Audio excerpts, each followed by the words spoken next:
grace abounds in deepest waters. Your sovereign hand will be my guide. Come on, you sing. Where feet may fail. Come on. You've never failed. Come on. And you won't stop now. Shalom teman-teman sekalian, bersyukur kalau pada pagi hari ini kita masih diberikan kesempatan untuk sama-sama beribadah. Mari saya mengundang teman-teman untuk bangkit berdiri. Kita akan memulai ibadah kita pada pagi hari ini. Dan kita mengakui bahwa pertolongan kita dalam ibadah ini adalah dalam nama Tuhan yang menciptakan langit dan bumi. Kasih karunia dan damai sejahtera dan dari Tuhan kita Yesus Kristus menyertai kita sekalian. Teman-teman dipersilakan untuk duduk kembali. Mari kita mempersiapkan hati kita untuk masuk ke dalam ibadah pagi ini, ke dalam hadirat Tuhan. Kita mau katakan, kita merindukan Tuhan boleh menjamah setiap hati kita. Kemenangan terjadi di sini. Kekuatan kita datangnya dari Tuhan.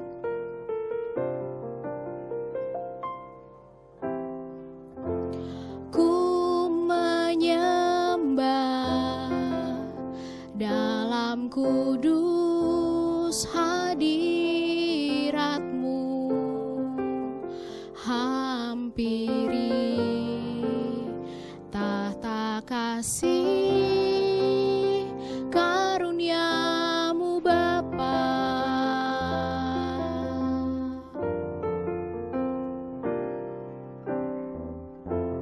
Kekuatanku hanya dalam hadirat-Mu, Yesusku, hanya Kaulah segalanya.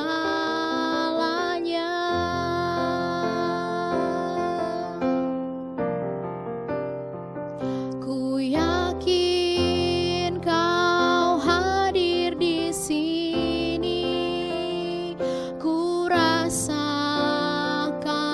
kuasa yang tak terbatas. Ku yakin Kau nyata di sini, kemenangan terjadi di sini.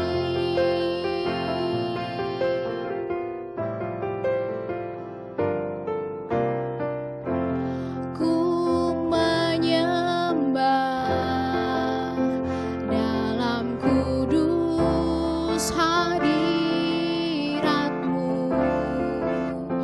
hampiri tahta kasih karunia-Mu Bapa.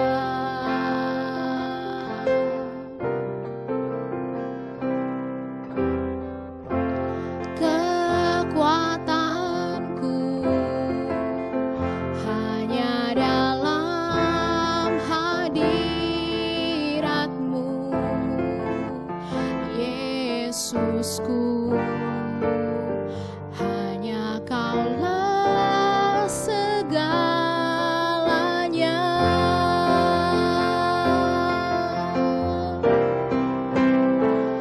Ku yakin Kau hadir di sini, ku rasakan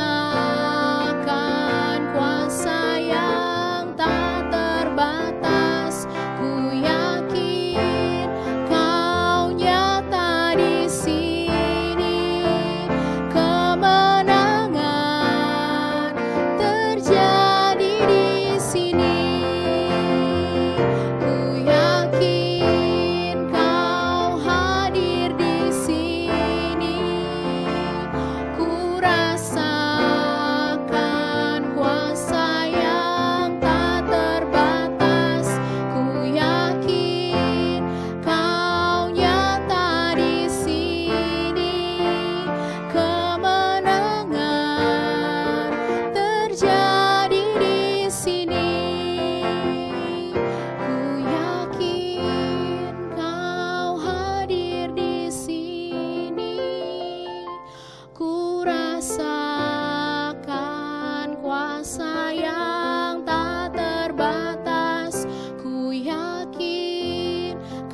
Mari kita berdoa.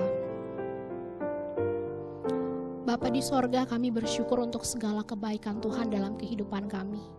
Kami menyadari kalau kami ada sampai dengan hari ini itu semua karena anugerah Tuhan.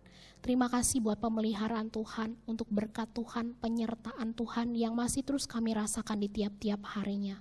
Tapi kami menyadari Tuhan, meskipun kami banyak merasakan kebaikan Tuhan, kami juga banyak mengecewakan Tuhan. Mulai dari perkataan kami, perbuatan kami sungguh mendukakan hati-Mu ya Bapa. Karena itu sebelum kami lebih jauh lagi untuk masuk dalam hadirat Tuhan, kami rindu Engkau boleh menyucikan dan mentahirkan setiap kami. Layakan kami Bapa untuk kami bisa datang ke hadirat Tuhan. Dan kami percaya bahwa Engkau hadir di tengah-tengah kami. Dan berkatilah ibadah kami pada pagi hari ini, dari awal, pertengahan hingga akhirnya. Bekerjalah secara leluasa ya Bapa di dalam hati kami. Di dalam nama Tuhan Yesus Kristus kami sudah berdoa. Amin. Teman-teman, saya undang untuk bangkit berdiri. Mari kita bersama-sama memuji Tuhan dengan bertepuk tangan. Kita mau katakan kasih Tuhan tidak berkesudahan dalam kehidupan kita.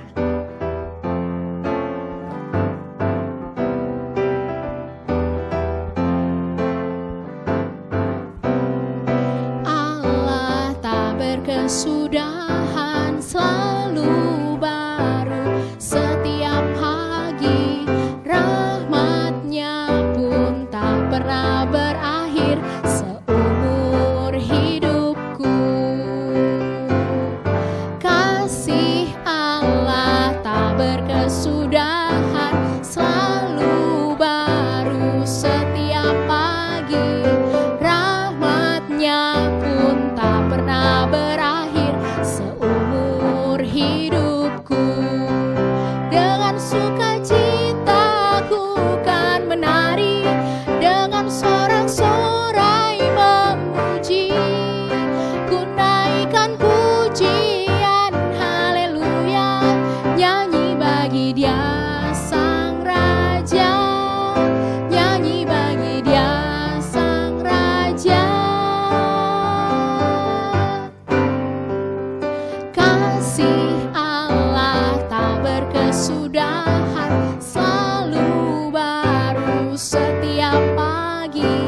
Rahmat-Nya pun tak pernah berakhir seumur hidupku. Dengan sukacita ku kan menari, dengan sorak-sorai memuji. Ku naikkan pujian, haleluya, nyanyi bagi Dia Sang Raja, nyanyi bagi Dia Sang Raja. Dengan sukacita ku kan menari, dengan sorak-sorai memuji. Ku naikkan pujian, haleluya, nyanyi bagi Dia Sang Raja, nyanyi bagi Dia Sang Raja. Selamanya.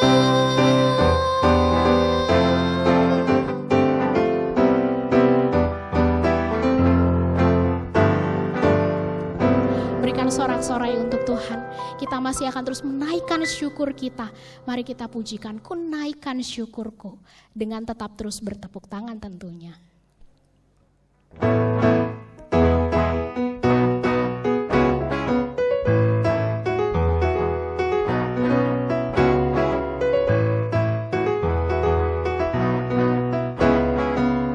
Begitu besar, lebih kuat dari dosa, kasih yang menemukanku, selamatkan dan pulihkanku.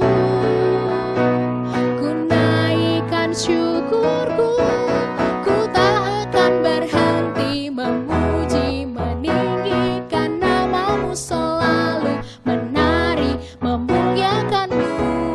Dibebaskan, dibangkitkan, hidup yang Kau beri dan kini hanya untuk-Mu.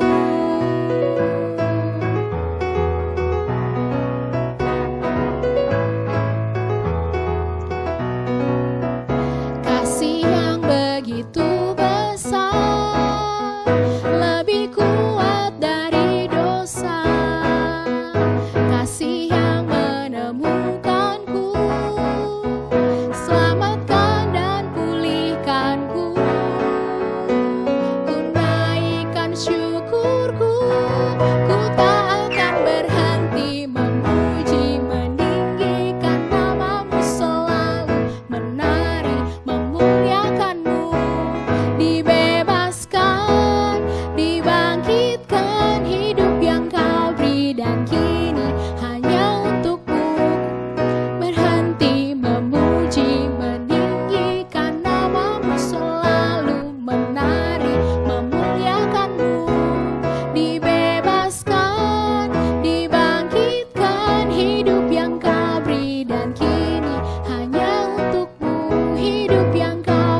untuk duduk kembali.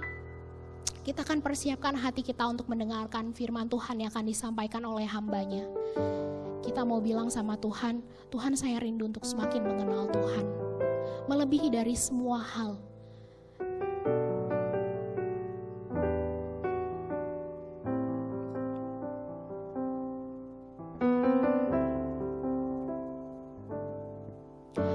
Bila ku buka mataku dan lihat karya-Mu, ku tersanjung. Bila ku lihat hidupku dan karya tangan-Mu, ku tersanjung karena semua yang baik dalam hidupku itulah karya-Mu. Kau beri kesempatan yang baru dan ku ingin mengenal-Mu, Tuhan, lebih dalam dari semua yang ku kenal. Tiada kasih yang melebihi-Mu, ku ada untuk menjadi penyembah-Mu.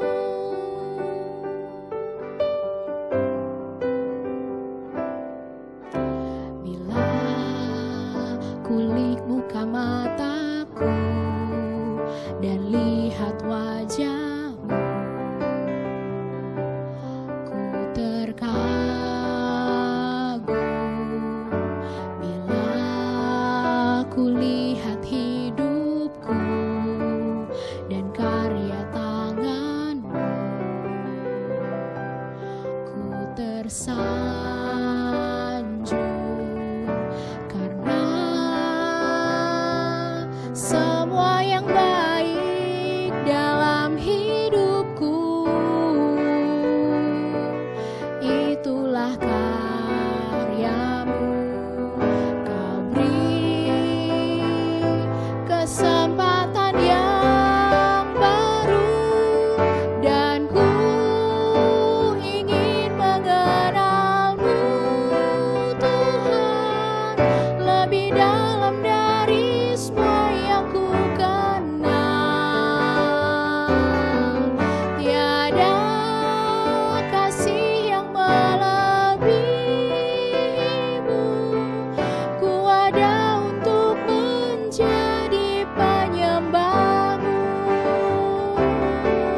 dan ku ingin mengenal-Mu, Tuhan, lebih dalam dari semua yang ku kenal. Tiada kasih yang melebihi-Mu, ku ada untuk menjadi penyembah-Mu, ku ada untuk menjadi penyembah-Mu, ku ada untuk menjadi penyembah-Mu.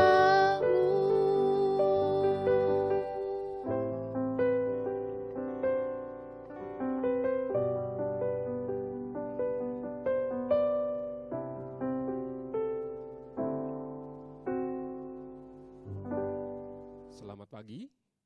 Kita bersyukur kalau kita boleh bertemu di dalam anugerah Tuhan, dan sebelum kita akan membaca serta merenungkan firman Tuhan, mari lebih dulu kita masuk dalam doa. Mari kita sama-sama berdoa. Tuhan Yesus, kami mengucap syukur kepadamu untuk segala kebaikan yang kami boleh terus alami dalam hidup kami. Hari ini kami bersama-sama akan membaca dan merenungkan firman-Mu.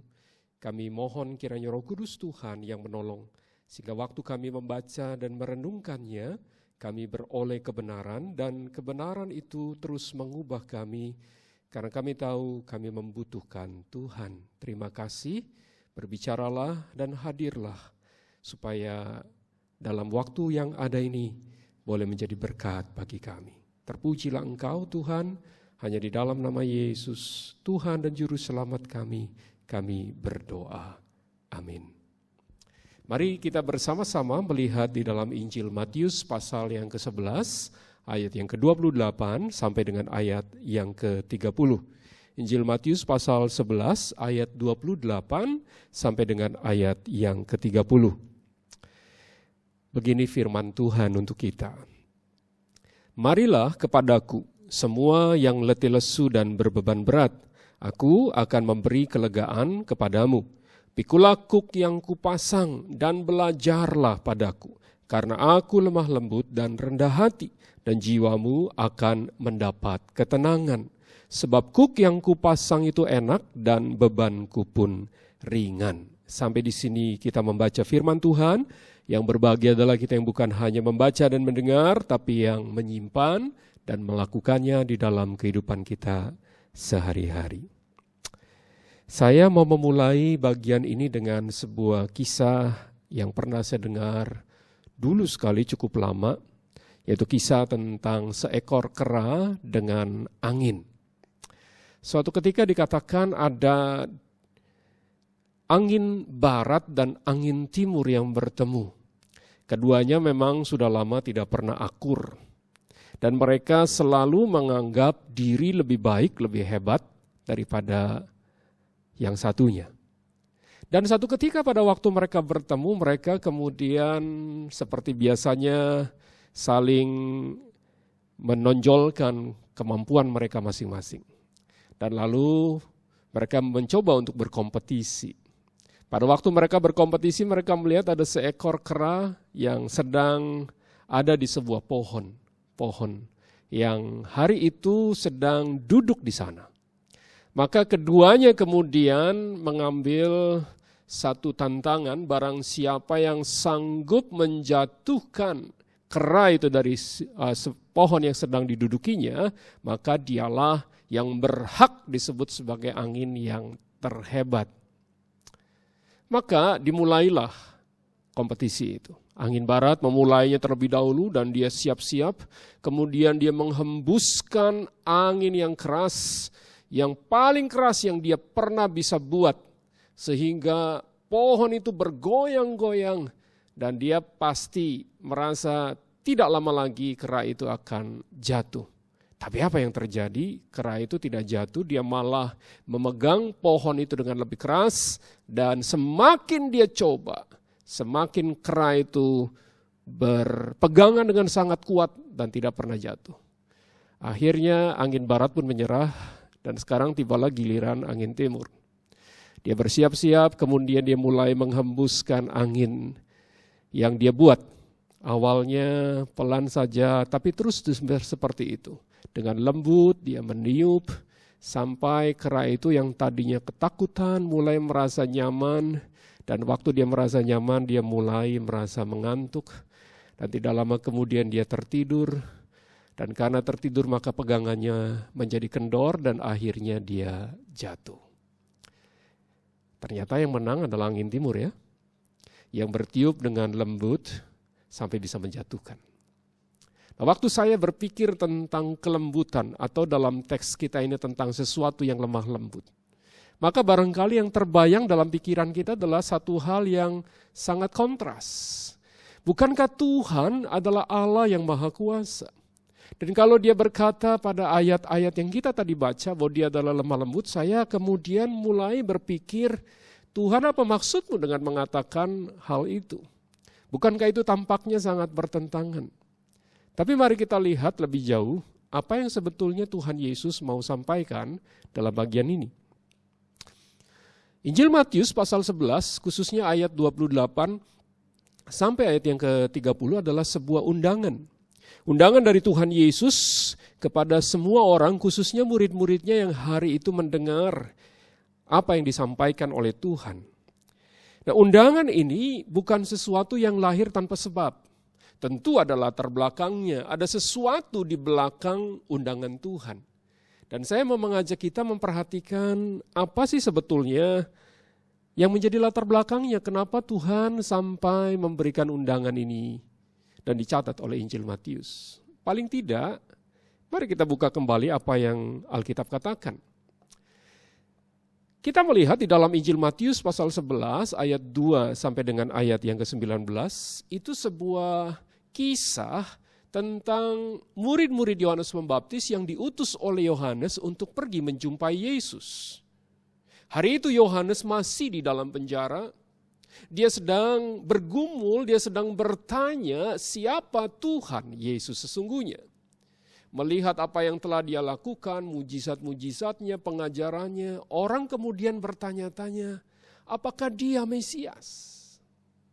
Dan ini juga menjadi pertanyaan dari seorang Yohanes Pembaptis, karena dia masih ada di dalam penjara, maka dia mengutus murid-muridnya untuk menjumpai Yesus dan memberikan pertanyaan yang sama, apakah engkau Mesias itu? Ada sebuah kebingungan, ada sebuah ketidakmengertian. Lalu kemudian kita juga melihat pada ayat-ayat selanjutnya, ayat yang ke-20 sampai dengan ayatnya yang ke-24. Dalam bagian ini dicatat Tuhan memberikan kecaman, dia mengeluh atas beberapa kota yang ada di Israel. Apa isi keluhan Tuhan? Kota-kota itu rupanya adalah kota-kota yang masih melakukan dosa. Dan saya bisa memahami bagaimana Tuhan mengeluh. Dia mungkin merasa jengkel dengan kota-kota yang ternyata sampai hari itu mereka tidak menunjukkan iman mereka kepada Tuhan. Dan Tuhan sampai membandingkannya dengan kota-kota lain yang ada di luar Israel. Apa artinya? Kota-kota yang ada di luar Israel adalah kota-kota yang di dalamnya ada banyak orang-orang yang belum percaya. Dibandingkan dengan mereka yang percaya, ternyata orang-orang yang belum percaya itu jauh lebih baik. Bukankah itu mendukakan hati? Lalu yang ketiga, latar belakangnya adalah ayat-ayat yang sebelum ayat yang ke-28 sampai 30, yaitu ayat 25 sampai dengan ayat yang ke-27. Dalam bagian itu Tuhan Yesus mengatakan bahwa Allah Bapa menyembunyikan hikmat dari orang-orang pandai. Mereka mencari jawaban, mereka mencari hikmat, tetapi seperti seorang yang frustasi akhirnya tidak menemukan jawaban. Saya membayangkan itu satu hal yang tidak mudah kan? Seperti kita barangkali sudah belajar, sudah menghafal banyak fakta-fakta dan bahan-bahan pelajaran, lalu kita menghadapi ujian yang kita baru saja lewati dan kita frustasi karena kita nggak tahu jawabannya. Dengan tiga latar belakang inilah kemudian Tuhan memberikan sebuah undangan. Marilah kepadaku yang letih lesu. Keletihan dan kelesuan ini jelas bukan karena keletihan dan kelesuan yang diakibatkan oleh seseorang yang bekerja dengan keras sampai tubuhnya letih. Karena kalau keletihan secara fisik maka jawabannya adalah tinggal tidur barangkali. Beristirahat, tidur, kemudian tubuh kita akan lebih segar lagi. Tapi bukan itu. Saya membayangkan latar belakang yang tadi barusan kita lihat, itulah yang melatar belakangi keletihan itu, kelesuan itu. Murid-murid, orang banyak, dan juga murid-murid Yohanes yang masih bertanya-tanya di dalam kebingungannya, kapankah Mesias datang, dan menunggu bukan sesuatu yang mudah, bisa menimbulkan keletihan. Melihat situasi yang tidak pernah berubah dari kota-kota yang ada, mereka tidak mau percaya pada Tuhan, sementara Allah sudah berkali-kali memperingatkan, itu juga bukan sesuatu yang mudah. Sampai kapan mereka akan berbalik? Mencari sebuah kebenaran di tengah-tengah hal yang Allah sembunyikan juga tidak gampang. Tentu menimbulkan keletihan. Dan kepada mereka yang letih seperti inilah, karena tekanan hidup, karena sesuatu jawaban yang tidak mereka temukan, karena situasi sulit yang menghimpit mereka, kepada merekalah undangan ini diberikan. Nah, bagaimana dengan kita? Saya percaya situasi kita belakangan ini juga sedang tidak mudah kita jalani. Siapa yang pernah menyangka bahwa kita akan menjalani hidup yang seperti ini? Mungkin tidak seorang pun termasuk saya. Apakah kalian menyadarinya waktu pertama kali memasuki tahun ini, datang ke sekolah, tiba-tiba ternyata bulan Maret sampai sekarang dan mungkin sampai akhir tahun ini, kita menjalani hidup yang berbeda, belajar dari rumah, bahkan beribadah di rumah seperti kita hari ini. Awalnya barangkali terasa menyenangkan ya, seperti sebuah liburan yang panjang. Tapi lama-kelamaan siapa yang bisa tahan? Barangkali di rumah mama kita sudah mulai cerewet. Papa yang tadinya diam-diam saja sudah mulai bawel. Kita mau ketemu teman-teman juga susah. Keluar rumah harus pakai masker, sarung tangan, sering cuci tangan, dan lain-lain. Kita hidup dalam suasana yang sangat berubah, dan barangkali kita masih merindukan kapan kita bisa kembali seperti sebelumnya. Menantikan semua itu tidak mudah. Dan disinilah undangan Tuhan itu menjadi sesuatu yang penting. Mari kita lihat apa yang Tuhan katakan. Yang pertama dalam ayat yang ke-28, Tuhan berkata, "Marilah padaku semua yang letih lesu dan berbeban berat, aku akan memberi kelegaan kepadamu." Keletihan dan kelesuan ini adalah sesuatu yang nyata dan Tuhan mengerti tentang hal ini. Karena itu dia memberi undangan dengan berkata, "Marilah padaku." Kepada siapa? Kepada Yesus, yang kalau kita baca dalam ayat selanjutnya, dia adalah pribadi yang lemah lembut. Kelemah lembutan di sini bukan berarti sesuatu yang menunjukkan kelemahan, bukan. Karena kelemah lembutan itu berarti seseorang yang justru memiliki kekuatan, tetapi dia mampu mengontrolnya, dia mampu menguasai kekuatan itu dengan baik tanpa harus membuat orang lain mengalami kesulitan karena kekuatan itu. Dan sekarang Tuhan yang penuh dengan kekuatan itu sedang berkata kepada engkau dan saya, "Mari kepadaku. Aku akan memberi kelegaan." Kelegaan di sini berarti dalam bahasa Inggris rest, tempat yang nyaman untuk beristirahat. Setelah kita mengalami kebingungan, ketidaktahuan, tekanan, kesulitan, Allah melalui Kristus memberikan tempat untuk kita mengalami ketenangan. Jangan berpikir ketenangan adalah sesuatu tempat di mana tidak ada pergumulan, tidak ada situasi sulit, tidak ada gelombang hidup yang besar. Oh, bukan. Justru ketenangan, kelegaan di sini adalah tempat di mana meskipun apa yang terjadi di luar kita begitu menakutkan, tapi kita tahu kita memiliki tempat yang aman bersama dengan Kristus yang lemah lembut. Dan sekarang dia sedang mengulurkan tangannya kepadamu dan berkata, "Mari, datanglah padaku." Yang kedua, Tuhan Yesus mengatakan satu bagian yang menarik dengan berkata, "Pikulah kuk yang kupasang dan belajarlah padaku, karena aku lemah lembut dan rendah hati dan jiwamu akan mendapat ketenangan." Justru bagi orang-orang yang sedang mengalami kebingungan, ketidaktahuan dan tekanan seperti ini, tiba-tiba Tuhan berkata, "Pikulah kuk." Kuk itu apa? Kuk itu adalah alat untuk membajak yang biasanya dipasang pada leher lembu, kerbau atau sapi, dan kemudian mereka menarik mata bajak yang cukup berat untuk bekerja sehingga tanah yang digarap itu bisa ditanam.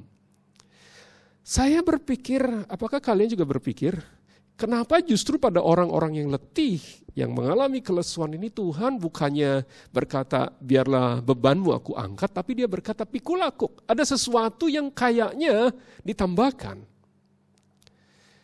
Kuk di sini sekali lagi mesti kita pikirkan bersama-sama. Dan kuk yang Tuhan katakan di sini adalah kuk yang berbeda. Karena Tuhan mengatakan dalam ayat selanjutnya, kuk yang dipasang itu kuk yang enak dan ringan. Kata enak di sini buat saya menimbulkan pertanyaan, apa yang Tuhan maksud? Kata enak di situ menunjukkan sesuatu yang pas. Nah, bayangkan kalau kita memakai sepatu. Kalau sepatu itu ukurannya kekecilan, maka tentu jari kita akan sakit. Kalaupun kita paksakan berjalan dengan sepatu yang ukurannya kekecilan, pasti menimbulkan lecet maupun luka, tidak nyaman. Atau bayangkan sepatu yang ukurannya lebih gede dari kaki kita. Tentu juga bukan kondisi yang nyaman untuk berjalan. Bisa-bisa pada waktu kita jalan sepatunya terlepas. Tapi sepatu yang pas ukurannya tentu enak untuk dipakai. Itulah yang Tuhan maksud dengan kata enak di situ. Dan ringan Tuhan katakan. Kata ringan itu berarti sesuatu yang mudah untuk dibawa, untuk ditenteng atau dijinjing. Saya membayangkan seperti kita membawa sebuah koper kalau kita bepergian bersama dengan orang tua misalnya. Dengan membawa koper yang besar dan berat, tentu tidak gampang kalau kita harus menggotongnya. Akan lebih mudah kalau kita bisa menuntunnya, menentengnya. Apalagi kalau koper itu disertai dengan roda dan tongkat sehingga kita lebih leluasa membawanya ke sana dan kemari tanpa kesulitan. Itulah yang Tuhan maksud. Pikulah kuk. Apa yang Tuhan berikan itu adalah sesuatu yang enak dan ringan dibanding dengan beban yang lain. Yang ketiga, Tuhan mengatakan sesuatu yang menarik. Dalam ayat yang ke-30, sebab kuk yang kupasang itu enak dan bebanku pun ringan. Kuk yang dia pasangkan.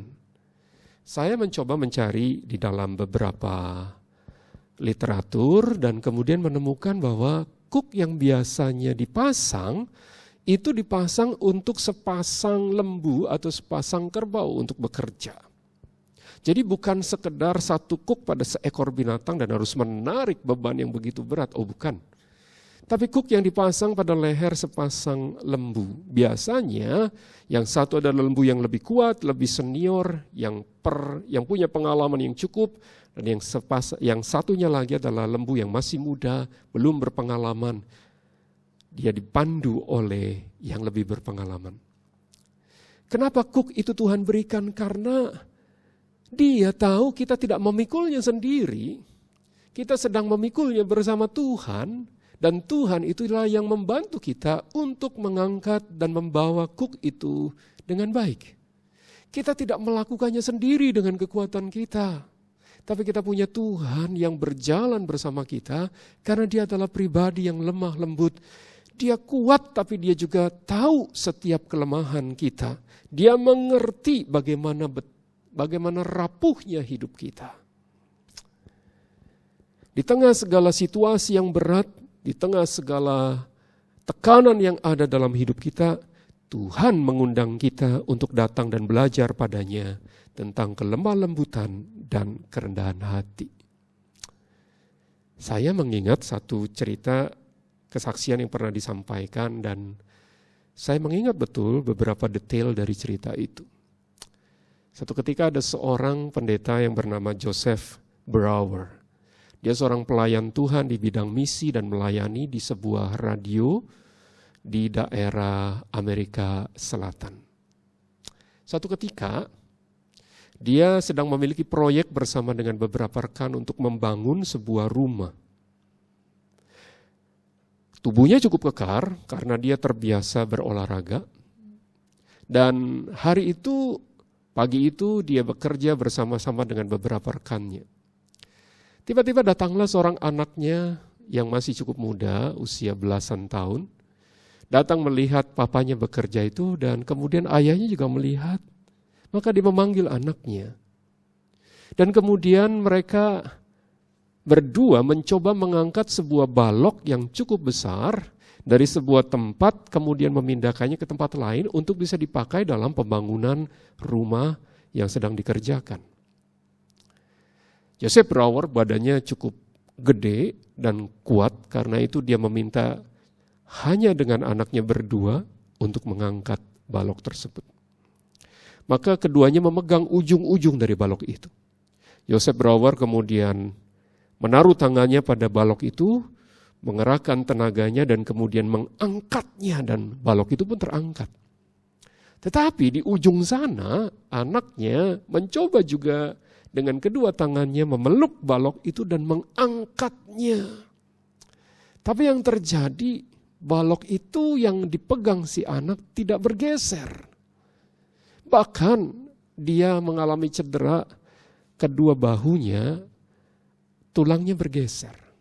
Dia terjatuh, dia kesakitan. Joseph Brower langsung berhenti dan kemudian dia mendekati anaknya. Dan dia tahu anaknya cedera. Dia berkata, peristiwa itu mengingatkan saya berasumsi bahwa saya kuat, maka anak saya juga kuat. Saya bisa angkat, maka dia pun bisa mengangkatnya. Tapi ternyata asumsi saya keliru. Dia belum dan tidak sekuat saya. Lalu dia berkata, Allah tidaklah demikian dengan kita. Dia tahu batas kelemahan kita. Dia mengerti sampai di mana kita sanggup menahan beban kehidupan. Dan Allah tidak meninggalkan. Tidak seperti Joseph Brouwer. Allah justru berdiri di samping kita. Dan kemudian bersama-sama mengangkatnya. Sehingga kita pun sanggup mengangkatnya.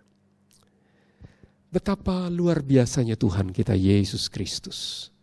Dia bukan saja pribadi yang kuat, perkasa, dan maha kuasa. Tetapi dia juga Allah yang tahu, paling mengerti setiap keluhan maupun kesulitan kita. Saya tidak tahu apa yang menjadi kesulitanmu akhir-akhir ini. Tapi ingatlah selalu bahwa kita punya Tuhan. Saya tidak tahu apa yang menjadi problem yang engkau hadapi sekarang ini. Tapi ingatlah ada Tuhan yang begitu lemah lembut yang mau menolong engkau.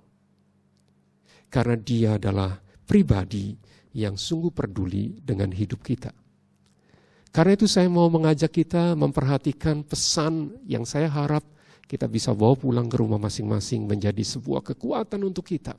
Bahwa di tengah segala situasi yang berat, di tengah segala tekanan yang terjadi dalam hidup kita, Tuhan Yesus mengundang kita untuk datang dan belajar kepadanya tentang kelemah lembutan dan kerendahan hati. Sehingga kita bisa terus dibangun di dalam Tuhan. Meskipun kita muda, tapi kita percaya Allah mau memakai kita. Situasi yang sulit yang kita hadapi baik di rumah, di dalam masa belajar, atau pada situasi apapun, kiranya kita boleh bawa dengan Tuhan. Karena dia pribadi yang paling mengerti. Tuhan menolong, Tuhan memberkati. Amin. Mari kita tunduk kepala, kita berdoa kembali. Terima kasih Bapa karena Engkau adalah Allah yang peduli dengan kami. Tidak ada satu peristiwa pun dalam hidup ini di mana Tuhan tidak membantu kami. Di mana Tuhan tidak menolong kami. Tapi kami tahu Tuhan, Engkau adalah Allah yang hidup, yang berkuasa, yang menolong. Terpujilah Engkau, dalam nama-Mu Yesus kami berdoa. Amin. Untuk meresponi kebenaran firman Tuhan yang baru saja kita dengarkan, mari kita kembali memujikan lagu Ku Ingin Mengenal-Mu Tuhan. Untuk mempersiapkan hati kita juga memasuki doa syafaat.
dalam dari semua yang ku kenal.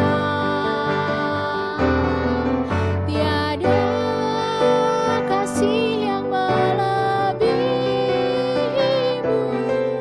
Ku ada untuk menjadi penyembahmu. Ku ada untuk menjadi penyembahmu.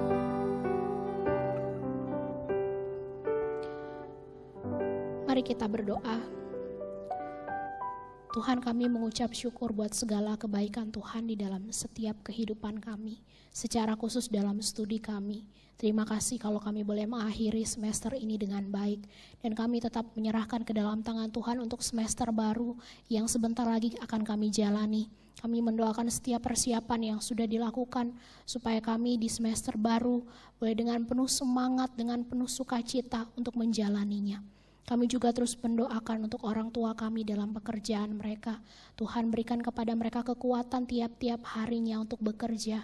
Dan berikan kesehatan fisik yang baik kepada mereka. Karena di tengah-tengah kondisi yang tidak baik ini mereka harus pergi keluar rumah untuk bekerja. Karena itu Tuhan yang tolong mereka. Kami terus teringat untuk para medis yang sampai dengan hari ini terus bekerja keras untuk merawat para pasien. Tuhan yang berikan kepada mereka kekuatan supaya melalui mereka ada banyak orang bisa disembuhkan. Keluarga yang ditinggalkan Tuhan juga yang menjamah, Tuhan juga yang akan memeliharakan mereka. Dan terima kasih kalau pada pagi hari ini kami diberikan kesempatan untuk memberikan persembahan. Kami tahu ini tidak seberapa dibandingkan dengan kebaikan Tuhan, tapi kami mau belajar untuk memberi dengan penuh sukacita, karena kami tahu segala sesuatu yang kami miliki itu semua berasal daripada Tuhan. Karena itu kami mau mengembalikannya kepada Engkau Sang Empunya. Terima kasih Bapa untuk pertolongan Tuhan dalam ibadah pagi hari ini. Dan kami kembalikan segala kemuliaan hanya kepada Tuhan saja. Terima kasih Bapa, di dalam nama Tuhan Yesus Kristus kami sudah berdoa. Amin. Teman-teman saya undang untuk bangkit berdiri. Kita akan pujikan doksologi.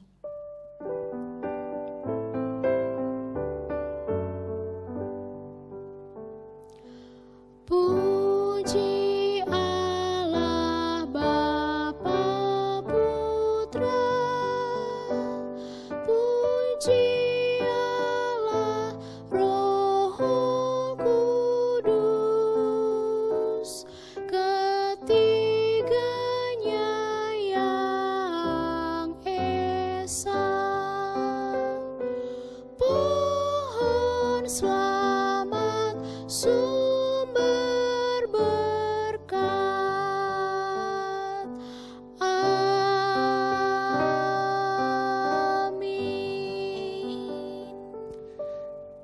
Mari dengan tetap berdiri kita akan mengakhiri ibadah kita dan arahkanlah hati kita kepada Tuhan serta terimalah berkat dari Dia. Kiranya kasih karunia dari Allah Bapa, anugerah yang berlimpah dari Tuhan kita Yesus Kristus yang sungguh lemah lembut, serta penghiburan dari Allah Roh Kudus kiranya menyertaimu sekarang sampai selama-lamanya. Amin.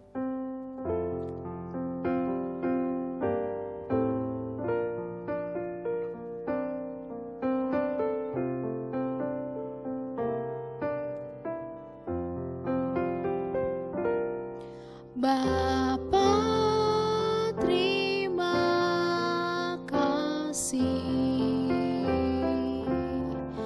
Bapa, terima kasih. Bapa di dalam surga, puji terima kasih. Amin. Teman-teman dipersilakan untuk duduk kembali, silakan bersaat teduh sejenak. Tuhan Yesus memberkati saudara dan juga saya. Oceans rise, my soul will rest in your embrace. For I am yours. You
trust is without borders.